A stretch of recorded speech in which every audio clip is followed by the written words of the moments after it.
So my name is Jason Pohl, and I'd like to welcome you to another session for the cyp-c Research Champion Series. And today I'm actually going to be talking about using postal code data and socioeconomics data in health research, or at least how we use it here in Canada and how it can be used as part of the cyp-c data. This talk was originally presented actually at SIOP in Washington, D.C., and so I'm just re-recording this now for people to be able to access it later on.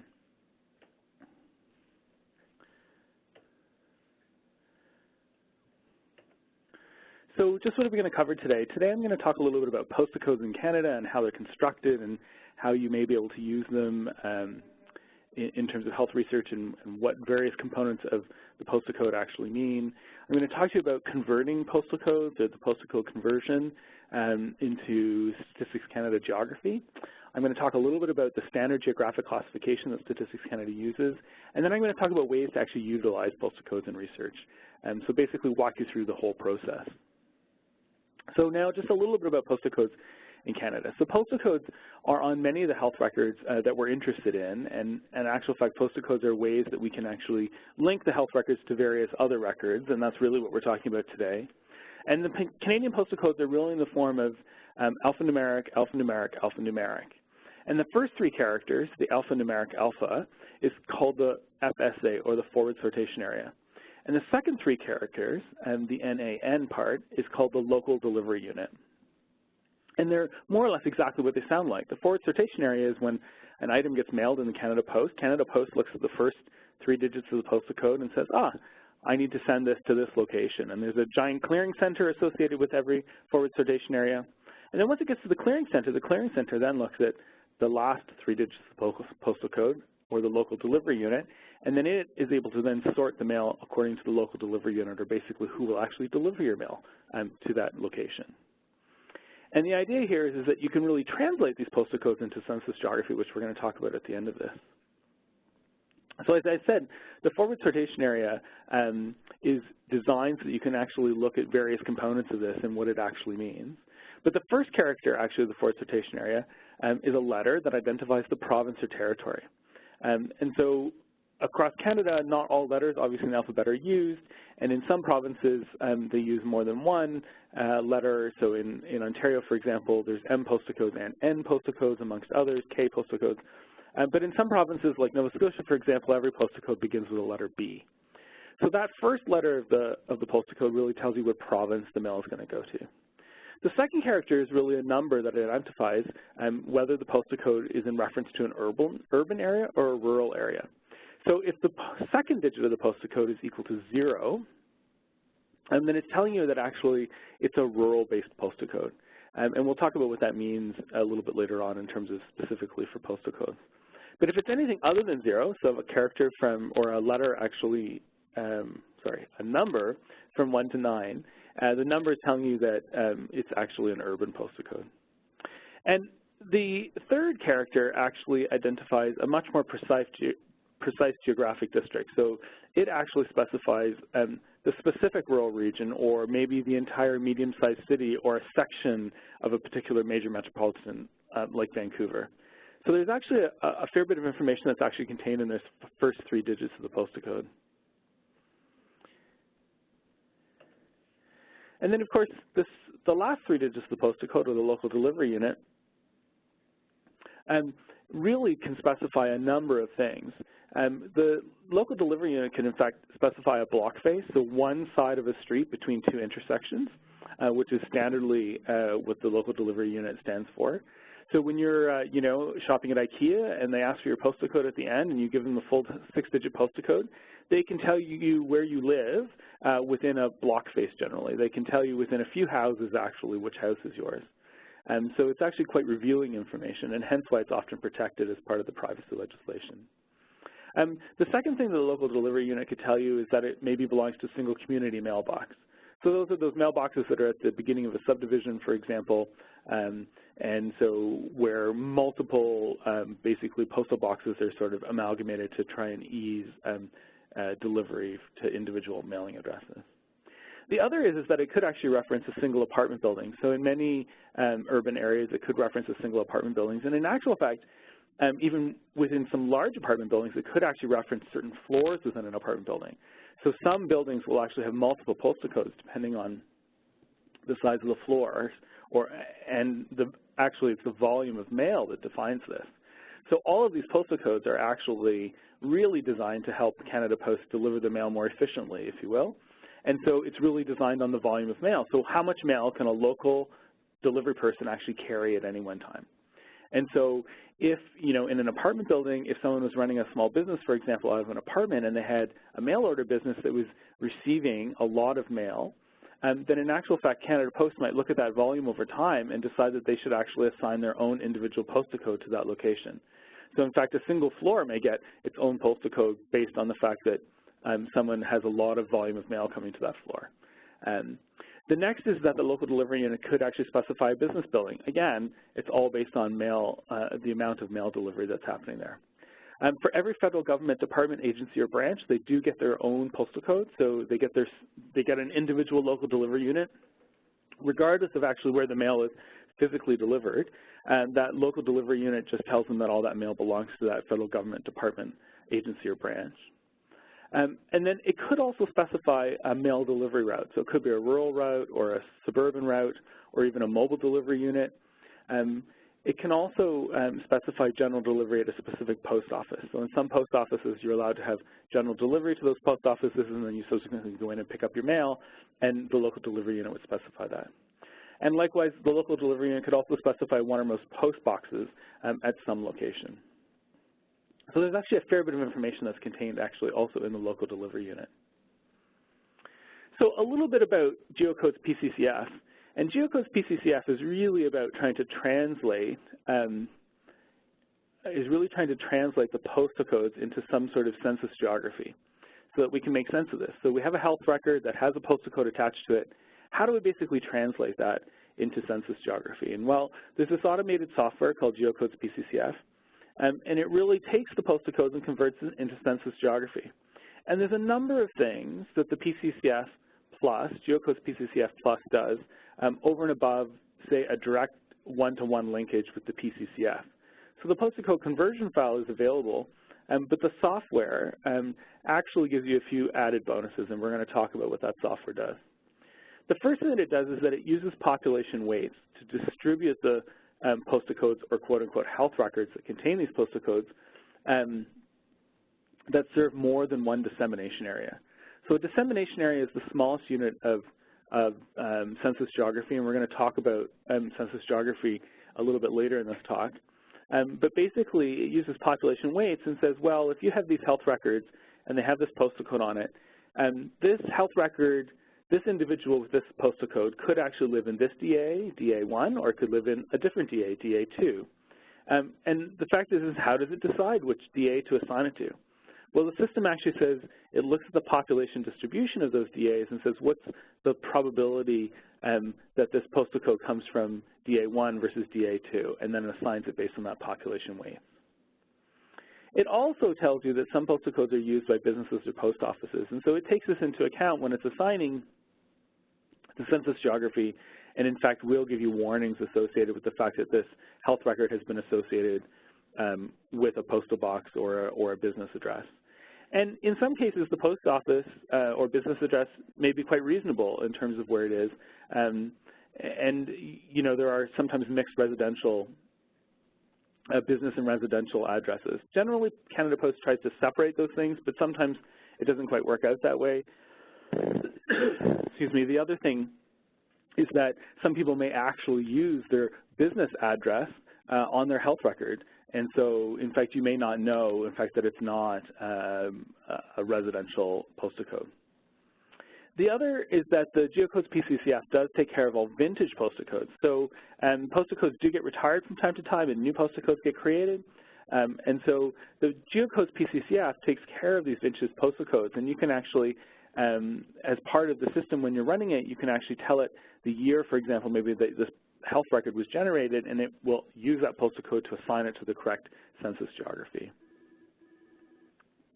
The other thing that the Geocodes PCCF does is really provides you diagnostic information. And this diagnostic information is so important because it really tells you essentially what happened with all of the health records that you were basically trying to funnel into or assign a geographic location for.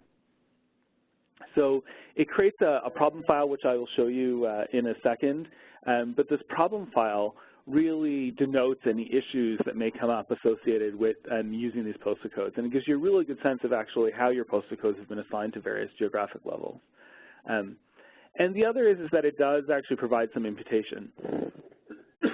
So it gives you the best possible geographic code given the postal code that you've provided. So if you can give it partial postal codes or there might be errors in the postal code, it will try to assign the best geography that it possibly can for you.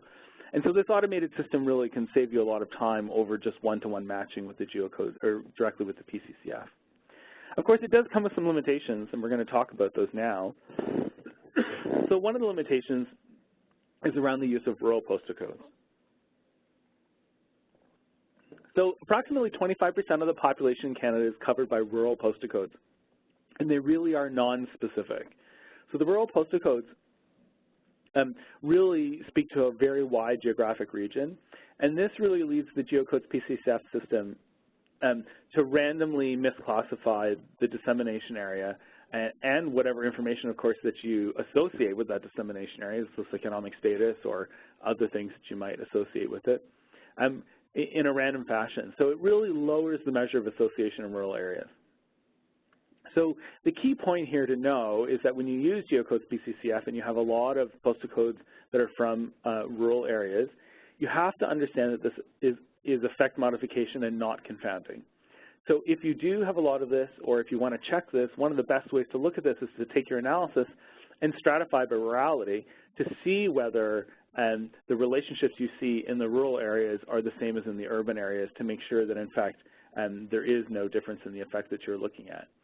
And so it's always one of the limitations associated with using postal codes in health research, but it can more or less be mitigated by trying to look at effect modification. So this is an output of some postal codes that I ran through the Geocodes PCCF package. And you can see in total, there were 3,996 records health records with postal codes that I put into the system. And this is the output that it gives you to tell you basically what happened with those postal codes and what it was able to do. So you can see it gives you a number of errors, it gives you a number of warnings, and then a couple of notes.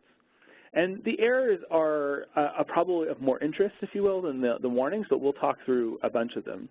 So one is here that you'll notice that 3.2% or 3.3% of the records have no match to the postal code conversion file.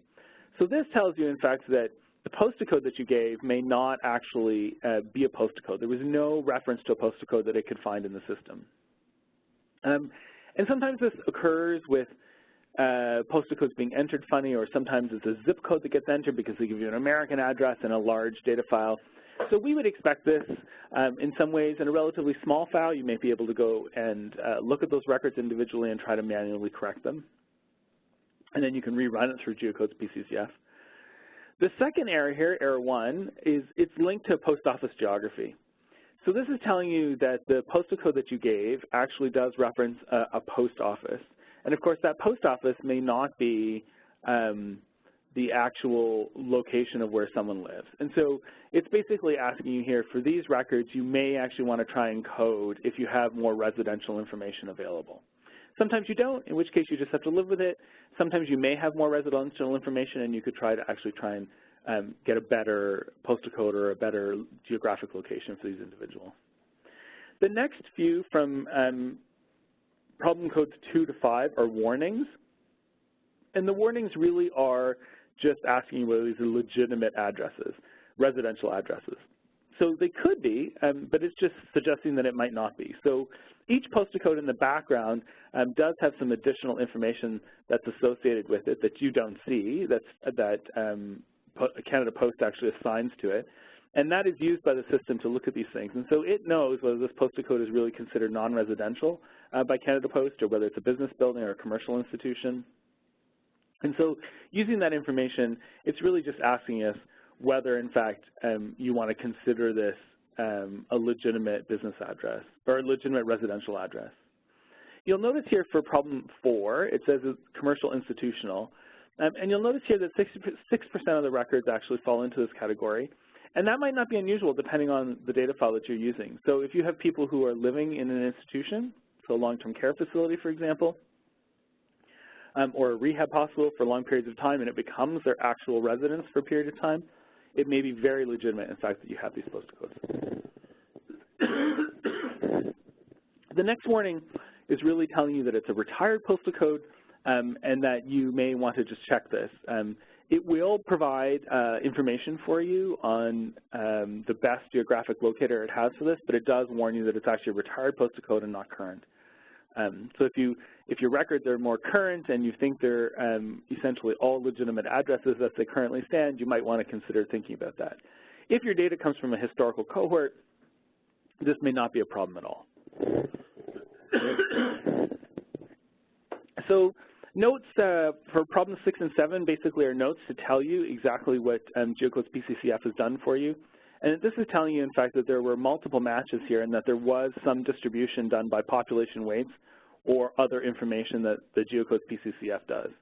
And in actual fact, this is actually what you want Geocodes PCCF to do, because it's really trying to take the best estimate of the geography based on the postal code. But this system does tell you essentially how many records it is basically distributing based on population weights or other applications. And then the final problem code is 9, and that's just telling you that, in fact, there are no errors, warnings, or notes. And in fact, those postal codes were identified quite correctly, and they were able to find a residential address and subsequently some census geography to match to that. So on the bottom half of this output, it really just summarizes that. And it tells you ultimately that 98.2 or 98.3% of the postal codes that you provided were fully coded to province, census division, census metropolitan area, census subdivision, census tract, and block base. And so it basically is telling you that just a little over 98% were fully coded to census geography. And then subsequently, the other percentages above are telling you the postal codes that were coded to some other level. So it tells you that there were 8 postal codes, or 0.2%, that couldn't be coded at all, so they couldn't even figure out anything associated with them. It tells you that around 1% or 39 of the records were only coded to the province, so all it could figure out is what province they were from, and so on and so forth. You can read the information. So this summary table really gives you a lot of information associated with how well the Geocodes PCCF has actually coded your health file for you. So that's all I was going to say about Geocodes PCCF, and now we're going to move on to a little about standard geographic classification used by Statistics Canada, or SGC. So in Census Geography, there's basically 2 main geographic systems that are used by Statistics Canada. One is administrative and one is statistical. And the administrative side is really defined by federal and provincial statutes. So this is geographic boundaries that are essentially identified in, as it says, federal and provincial statutes. The statistical boundaries that are defined are really defined by Statistics Canada, and it's really used to collect and disseminate the data that Statistics Canada collects. So similar to postal codes, the statistical geography that Statistics Canada develops is really based on how it is designed, if you will, to better help Statistics Canada collect and disseminate the data that it's collecting. So it's similar in the way of postal codes based on mail volume, but here it's based on how easy is it to collect the data. And we're going to talk about how these break down and potentially overlap. So on the administrative side, you're going to have completely nested geography, as one would expect. So you're going to have provinces, and within provinces, they're going to be divided into census divisions. And census divisions are essentially equivalent to counties or regional districts. In Canada, there are 293 counties that are identified. And then you're going to have further subdivisions called census subdivisions, which are really the municipalities. And in Canada, you end up with 5,162. And then ultimately, you end up with federal electoral districts called feds. And there's 338. And of course, that 338 actually references the number of seats in Parliament, because that's actually how people send representatives to Parliament. So these administrative geography, the administrative geography that's assigned, is completely nested. There's no overlap. All of the lines will overlap. All it does is subdivide some of these units in a little slightly different way. So the province is divided up in census division and census subdivisions, and federal electoral districts take several census subdivisions and combine them. Again, all nested. Now the statistical side gets a little bit more complicated, and we would call this semi-nested. So the census metropolitan areas, for example, there's only 35 of them in Canada, and by definition they have to have a population of more than 100,000 in total, with 50,000 or more at the core. And so that's the definition of a CMA. And of course this changes over time, and every 6 years when the census is done, Statistics Canada regenerates all of the statistical geography units based on the population and how it's changing. And so you'll get different census metropolitan areas, but currently there's 35 of them. You also get something that's new, a new level of geography that's just been identified more recently in the last year or two, called the aggregated dissemination area.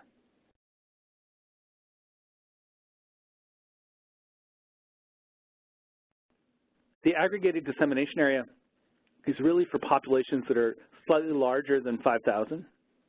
And you'll note here now, I've said that aggregated dissemination areas, or ADAs, actually respect the boundaries of the province, the CD, the CMA, and the CT. And we're going to talk about what some of those additional units of geography are. The census tract is the next unit of geography, and the census tract currently has around a population of about 2,500. And the thing to note here is that census tracts are actually only defined in urban areas. So if you look in any rural areas of Canada, you will not actually find any census tracts because they actually have not been defined. The census tracts respect the CMA and provinces, but not the census subdivisions. So in fact, it disregards the census subdivision lines, but it will respect CMA and provincial boundaries. And currently there are just over 5,700 census tracts. And then finally you have the DA, or the dissemination area, sometimes referred to as the EA. It was originally called the enumeration area, and I'll explain why it was called enumeration area. But the dissemination areas is the smallest unit of geography. It's developed by Statistics Canada, and currently there's just over 56,000 dissemination areas, and they all have roughly a population of about 400. And these dissemination areas do respect CSDs and census tracts. So the interesting thing about dissemination areas, or what they were called originally enumeration areas, is that it really is the amount of households that an enumerator for the census can actually handle, essentially. So when a census comes about every 6 years, you know, your census gets dropped off at your door, and then if you don't hand your census in or haven't completed it, you'll notice that there's either maybe an additional letter that gets dropped off, and then maybe even sometime after that there's a knock on the door, and someone you know, is there saying, you know, you really should fill out your census. It turns out that that person is actually an enumerator that's been hired by Statistics Canada, and every census Statistics Canada hires a single enumerator for every dissemination area. So every census they hire 56,590 of these individuals, and it's their job to manage the population of that 400 people in that dissemination area. And so that's essentially why this unit of geography was created. Was really, it helps Statistics Canada to be able to deliver the census, and then subsequently when it reports the results of the census, it also reports it at this level, which is, as I said, the finest level of geography available. So what does this look like graphically? So here you can see that all of the shaded or gray boxes reference the administrative geography that's provided, and all of the other boxes reference the statistical areas that are done. And so you can see with the DAs, you can see the DA is kind of at the bottom of the page there. You can see that there's 56,204, and you can see that the DAs respect census divisions, and subsequently, but you'll notice there are no lines in the other direction. So essentially this gives you a summary of all of that geography and how it all fits together. So what? Now we have these health records, I have a postal code, I can use the postal code conversion file, and I can get it to census geography. But essentially, what does that mean? What can I use this for? And so that's what we're going to talk about next.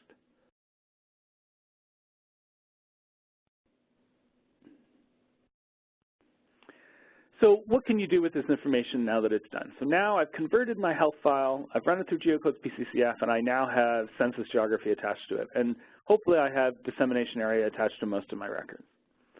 Well, ultimately what you can do is you can attach neighborhood, for example, neighborhood socioeconomic status, and something called QAIPPE, which is what most people are calling socioeconomic status. The QAIPPE is actually stands for the quintile of annual income per person equivalent. And what this means actually is it's a quintile, so it's a score from 1 to 5 that tells you, given that dissemination area that they live in, how wealthy is that dissemination area relative to other disseminations in that area.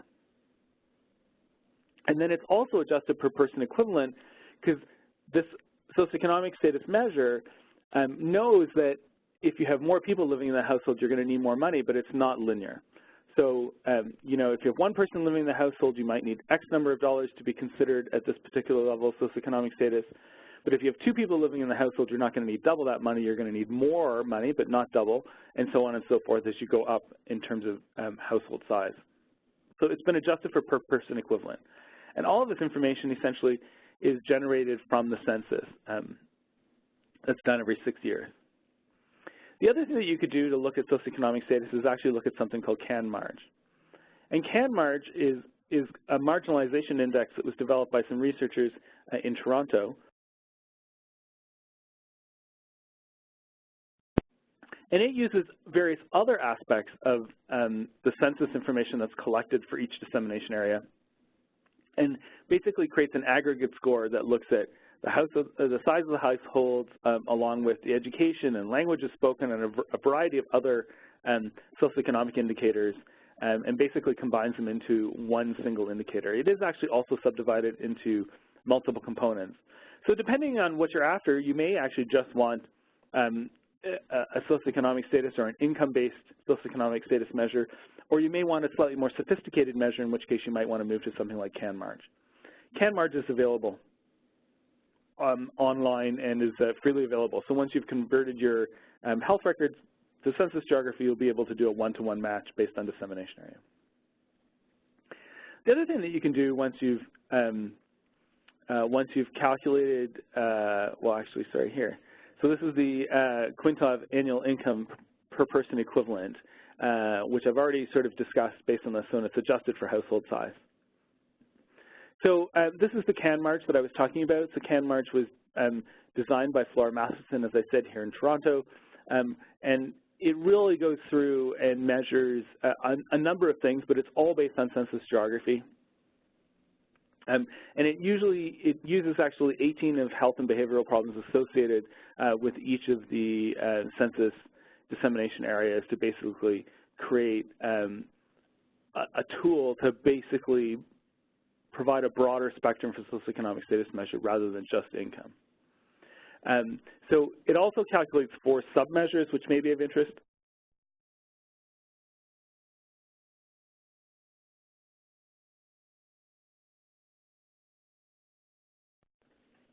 The submeasures are residential instability, material deprivation, dependency, and ethnic concentration. And of course, you can use those separately, or you can actually use them as a single summary measure. And so sometimes some of the individual subcategories are things that you may actually prefer or be more interested in terms of a covariate or an exposure in your study. Again, as I said, they're publicly available. So the other thing that you can do is you can calculate distances using postal codes. I'm not expecting anyone to run off and memorize this formula, but this is basically the formula that's used to calculate straight line distances on a sphere. And so the assumption here is that Canada, or the globe, is a sphere, which we know it's not quite. It's a little bit of an oval, but not too much of one if you're considering reasonably short distances across a single continent. And so this formula can be used. This formula can be used to calculate the distance between any 2 pieces of census geography. So what happens is when you get the census geography, it will also give you the latitude and longitude that you need for the center of that piece of census geography.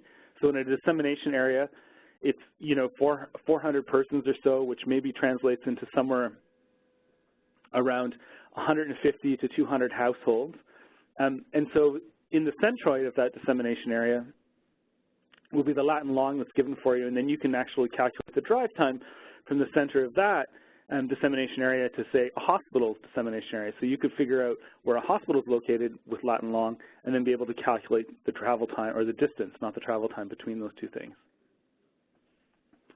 So Geocodes PCCF actually will provide for you these distances between postal codes. As I said, it's based on the centroid of the DA. This is assigned by the postal code.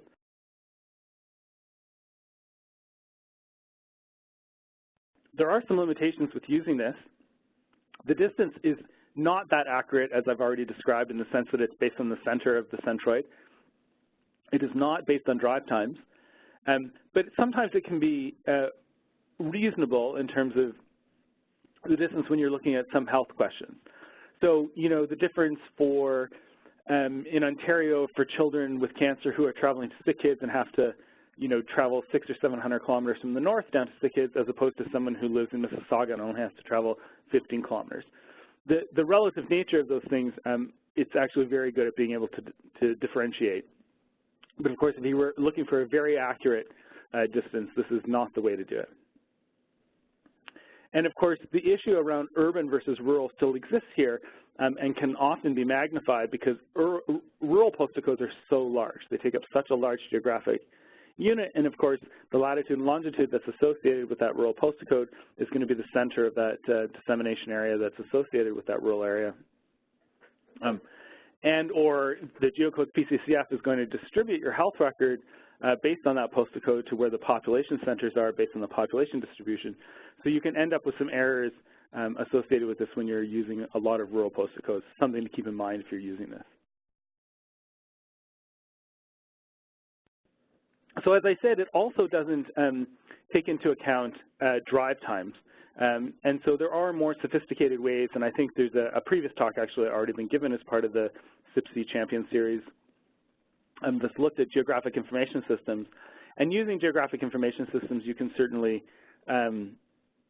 get better drive time estimates where a road network can actually be installed, and the road network actually knows whether you can turn left or right or go straight through at every intersection, and subsequently it can calculate much more accurate drive times, and there are algorithms to do that. But that essentially you would need to involve a GIS expert to help you with. So that was all I was going to cover today for using postal codes in terms of health geography. The things I will say now, though, is that if you request cyp-c data, instead of requesting the postal code itself, if ultimately all you want to use the postal code for is to generate it into Census Geography to attach on marge or to attach the income per single person equivalent, then you can actually request that as part of your data request with cyp-c, and you'll never get the postal code. They'll just convert it for you and give you the socioeconomic status which you want. So it'll save you a whole bunch of steps. It's definitely possible to install the Geocodes PCCF system. It does use SAS. It's a SAS program. But it's a little bit of work to get it up and running individually at your institution or for your computer. And you can basically skip that by just asking or requesting that socioeconomic status be attached to your file instead of postal code. And it certainly helps cyp-c maintain privacy a little bit better because, as I said, postal code is one of the protected pieces of information. So hopefully this gives you a little bit of an overview of how Canadian postal codes are developed and used, and how you can use them in health research in general, and how you might be able to use them in your cyp-c analysis. So thank you very much, and we will hopefully have you all listening in at the next series. Thank you.